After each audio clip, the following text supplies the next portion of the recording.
Hi, I'm Julie White, here at Broadway.com to answer your questions, even though I'm not on Broadway. I'm off-Broadway at the Laura Pels Theater, but it's like Broadway adjacent. It's over there at 46 between 6th and 7th. I'm doing a show called The Understudy until January 17th, and come see it. It's delicious. Oh my gosh, Russell. I was just so drunk. No, I'm kidding. I really wasn't. Oh gosh, that was really fun. I'm so glad you liked the speech because I realized it was kind of loud. And it was I just remembered having this feeling like, get out of Dodge. You have got to be kidding me when they said my name. Well, the ones I'm working with now, so sexy. I mean, Justin Kirk is so sexy, he kind of throws me for a loop. It's those eyes. And Mark Paul, just come see it.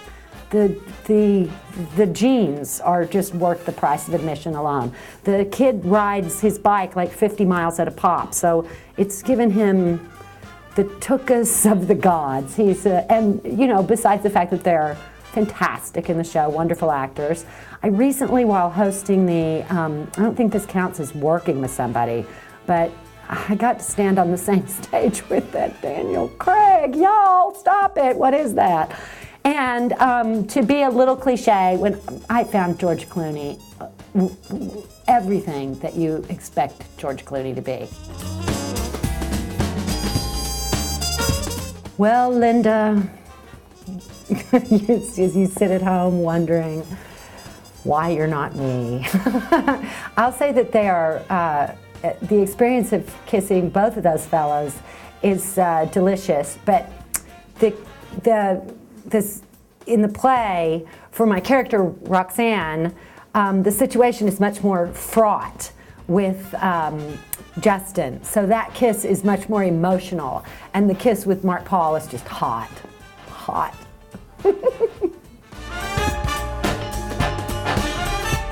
Yes. Oh, hell's yes. Who wasn't? But I have, you'll be shocked to find out that I have an almost adult child. And so she is 23, so she was like the target Saved by the Bell age. So we watched Saved by the Bell, but constantly. Like, I knew I have a Screech doll. Oh, Audrey, I have no idea which Transformer is which. I just called them all, Mega Death or something. I guess in that last movie, I liked that old rickety one. What was his name? Was that Star Screamer, Search Jet Man? I don't know, whatever. But I love them all because they have, they make it possible for me to do plays off Broadway for no money. Oh, someone is aware that I acted with Cavemen. I thought we really slipped that under the radar. Nobody noticed that I was on Cavemen.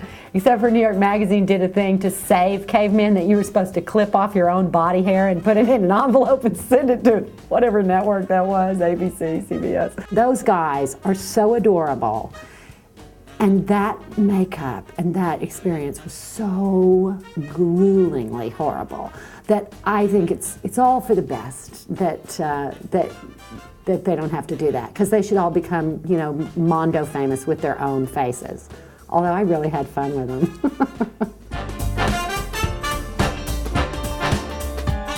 That play, like The Understudy, was by Teresa Rebeck, and she wrote it sort of specifically for me. And those were my dates.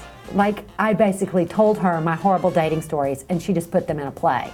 So I actually went to dinner, first time to go to dinner with a human being who told me that he had chronic colitis, which made it impossible for him.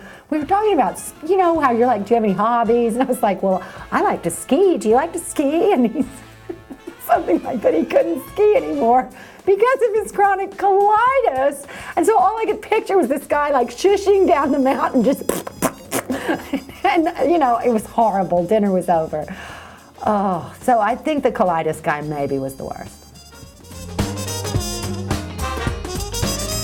I don't know, Will, do you have I'm always looking for an exit strategy. Do you have some other career for me, maybe?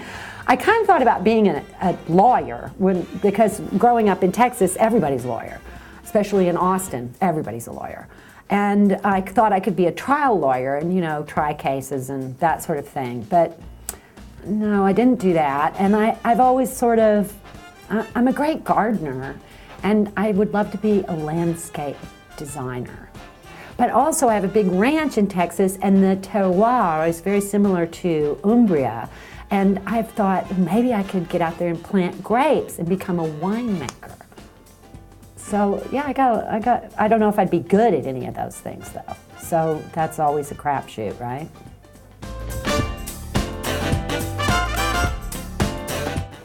Well, Daniel, is it you, Daniel Craig? We're very close, but she's never home, so, you know, come on over. If I had any parenting advice, be honest with your children and let them have their feelings. Oh, that's a good one. Yeah, let them have their feelings. Because sometimes, you know, kids are like, oh, third grade is hard, I hate it. And you wanted to say, do you know how good, you know, the whole, like, I walked barefoot in the snow. Don't say any of that. Just say, I hear you, third grade is hard. That's all they want, is just to have their feelings validated. That's my advice. What do they say, Elliot? What do they say? Tom Robbins said that we're descended from aliens in his book, Still Life with Woodpecker. Is that what you're referring to? Or something about carpet and drapes? I don't know. So I'll say, yes, it's true. It's all true.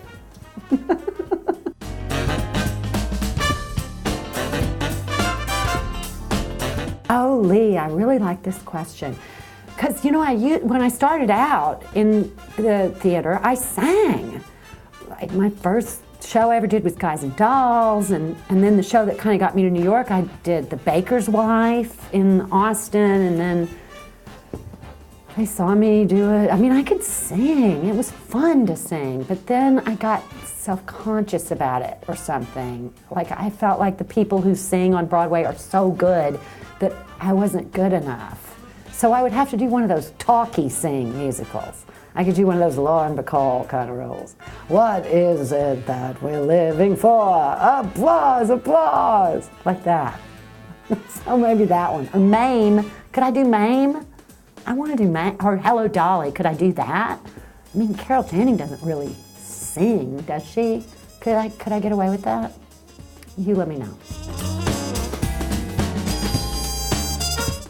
All right, Sherry, my current obsession, sadly, is the downfall of my hero, Tiger Woods. I am so shocked every day when I read something, because I held him in such high esteem. Like, I have a little Tiger doll, a bobblehead in my dressing room. I had like a little shrine to Tiger with a candle when his knee was, you know, needing to recover. I've watched him play golf and just like wept when, you know, when he won the US Open on the bum knee. And now I'm like, what? He did what? Who? Why do all the girls look the same? And so Sherry, I guess that's my negative obsession. But on a more positive note, I have made a lot of handmade Christmas ornaments that are decorating my dressing room that are all cutouts of Robert Pattinson's face, that Edward did from the Twilight movies. And I've gotten the glue gun and, you know, glued it, and there's like glitter, and they're all up all over the place. So we're having a very happy Robmas over at the Understudy. And Gosseler and Kirk are really upset and jealous that there's no pictures of them, just Rob. Thank you very much for asking questions. I was afraid I would show up and nobody would have asked a question. So I appreciate your questions very much. Please come see me in the Understudy, and have a happy Robmas.